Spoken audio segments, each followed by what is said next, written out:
Now you are watching New Eden TV.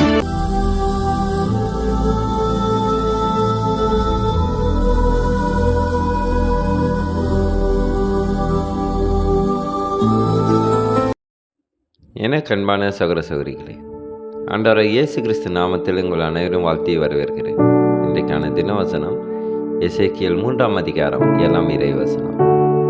இஸ்ரவேல் வீட்டாரோவெனில் உனக்கு செவி கொடுக்க மாட்டார்கள், எனக்கே செவி கொடுக்க மாட்டோம் என்கிறார்களே. இஸ்ரவேல் வம்சத்தார் அனைவரும் கடினமான நெற்றியும் முரட்டாட்டமுள்ள இருதயம் உள்ளவர்கள். கர்த்தருக்கு மகிமை உண்டாதாக. இன்றைக்கு ஆண்டவர் மிக ஒரு வெளிப்பாடை காட்டுகிறார். இந்த தினவசனம் மூலியமாக இந்த வசனமானது ஊழியர்களை தாங்கும் ஒரு வசனமாக இருக்கிறது. எனக்கு பிரியமானவர்களே, அநேக ஊழியர்களும் அநேக சபை போதர்களும் கடவுளுடைய வார்த்தையை பிரசங்கிக்கிறார்கள். கடவுளுடைய சித்தம் என்னவென்று கற்றுத்தருகிறார்கள். ஆனாலும் இப்போது உள்ள மக்களும் கூட அப்போது உள்ள இஸ்ரவேல் வீட்டார் போல செவி கொடுக்க மாட்டேங்கிறார்கள். அதனால தான் அதை குறித்து நீ கலங்க வேண்டாம் மகனே என்று ஆண்டவர் வெளிப்படுத்துகிறார். ஏனென்றால் கடவுளுடைய வார்த்தையை நாம் பிரசங்கிக்கிறோம். அவர் மீது வைத்திருந்த அன்பினாலே நாம் பிரசங்கிக்கிறோம். நமக்கு ஏதோ வருமானம் வருகிறது என்றதுக்காக நாம் பிரசங்கிக்கிறதில்லை. அவர் நம் மீது அளவு கடந்த அன்பு வைத்து நம்மை ஊழியத்துக்கு அழைத்ததற்காக அந்த சந்தோஷத்திலே அவருடைய நாமத்தை நாம் மற்றவர்களுக்கு கற்றுத்தருகிறோம்.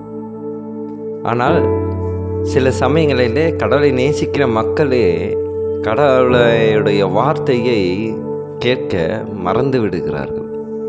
இது குறித்து நீ கலங்க வேண்டாம் மகனே, எனக்கே செவி கொடுக்க மாட்டோம் என்கிறார்களே, அது நான் அறிந்திருக்கிறேன் என்று சொல்லுகிறார்.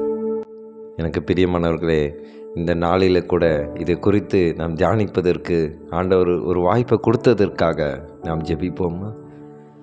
ஸ்தோத்திரம் கர்த்தாவே, துதிக்கிறோம் எங்கள் அன்பு நேசரே. அப்பா, நீங்கள் எசேக்கியேல் 3ஆம் அதிகாரத்து 7ஆம் வசனத்தில் நீ சொல்லப்பட்டது போல யாரும் செவி கொடுக்க மாட்டேங்கிறாங்க என்று நாங்கள் வருந்த வேண்டாம் என்று நீர் வெளிப்படுத்துகிறீர் ஆண்டவர். நன்றி அப்பா, ஸ்தோத்திரம் கர்த்தாவே. அப்பா, அநேக ஊழியர்களையும் சபை போதுகளையும் நீர் கண்ணோக்கி பார்த்து கொண்டு இருக்கிறீர் ஆண்டவரே. அவர்கள் படும் பாடுகளை எல்லாம் நீர் அறிந்திருக்கிறீர்கள் ஆண்டவரே. அவர்களுக்கு என்ன தேவையோ அதை நீர் கட்டளையிடும் ஆண்டவர். ஸ்தோத்திரம் கர்த்தாவே. எந்த எதிர்ப்புகளும் அச்சுறுத்தலும் வராதபடிக்கு நீர் காத்துக்கொள்ளும் ஆண்டவரே. ஏனென்ன இந்த கடைசி காலத்தில் அந்த கிறிஸ்துவின் ஆட்சி மிக விரைவில் வருகிறது ஆண்டவரே.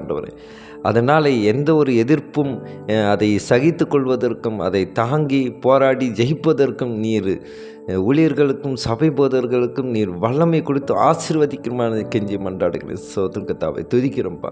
எங்கள் அன்பு சகோதர சகோதரிகளும் கூட அவர்களும் இந்த ஊழியத்தில் இந்த சபை போதர்கள் சொல்லும் அனைத்து காரியங்களையும் மனத்தாழ்மையோடு அதை ஏற்றுக்கொண்டு தன்னோட வாழ்க்கையை செயல்படுத்த அவர்களுக்கும் நீர் நல்ல ஞானத்தை தந்தருமான ஜெபிக்கின்ற கர்த்தாவே, துதிக்கிறோம்.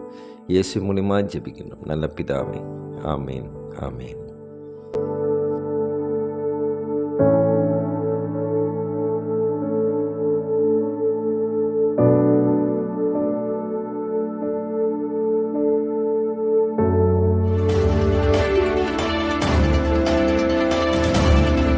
Now you are watching New Eden TV.